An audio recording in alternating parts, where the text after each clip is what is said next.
Hello everyone, we're Team 5.1, 6.4, and 5.3. This video is an introduction to behavioral economics and finance, where we'll be covering confirmation bias, prospect theory, and lastly, anchoring. Traditional economics assumes that markets function in a perfectly efficient manner, with the assumptions that people are perfectly rational and do not suffer from any biases. It allows for the mathematical basis of its theories to be explained without limitations. Something as simple as supply and demand curve operates on the dynamics and mathematical relationship of price and quantity, but people are the driving force of those changes. Our decisions are a blend and not defined by a single approach. We have emotions that become an additional variable to economic formulas. The phrase, "we are all human," was created for a reason. We are not always rational, and we oftentimes do not know why that is. Why does this matter? Well, because the global markets correspond with traditional economics, but realistically function on the basis of behavioral economics.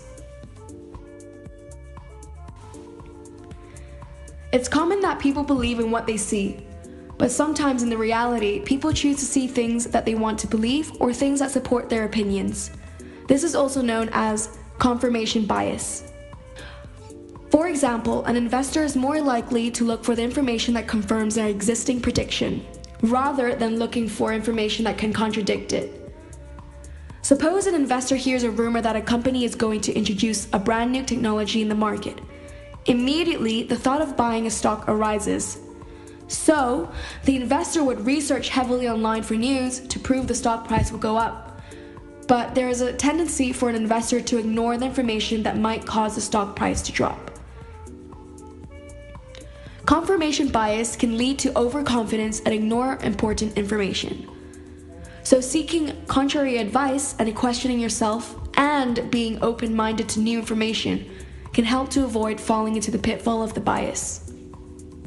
The prospect theory, where it describes a behavioral model showing how in human nature we have a tendency to get stuck between choosing alternatives when an option involves risk and uncertainty. In other words, us as individuals, we are loss averse because we naturally dislike small or large losses than if we were to have equivalent gains. This is also known as the bias loss aversion.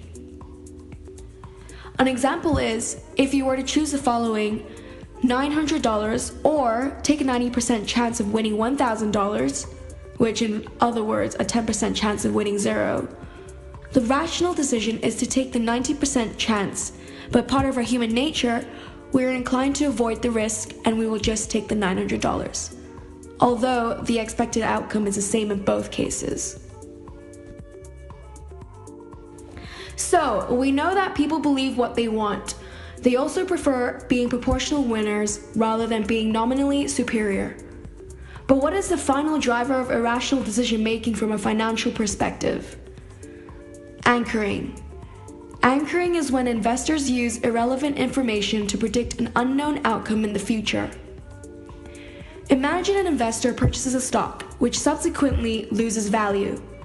Instead of selling and stopping potential future losses, the investor will hold their position because they have become emotionally attached or anchored to the initial value of the stock instead of the underlying fundamentals driving the price decline.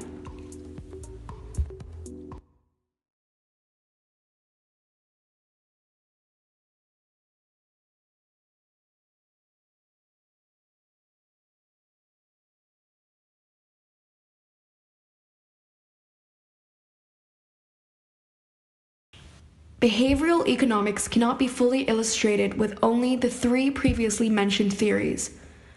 Even its definition does not reveal enough. But what can be concluded about behavioral economics and finance is that it is dynamic and facilitates informed investment decision-making. No matter how far into the future you look, a non-perfect human mind will still be there.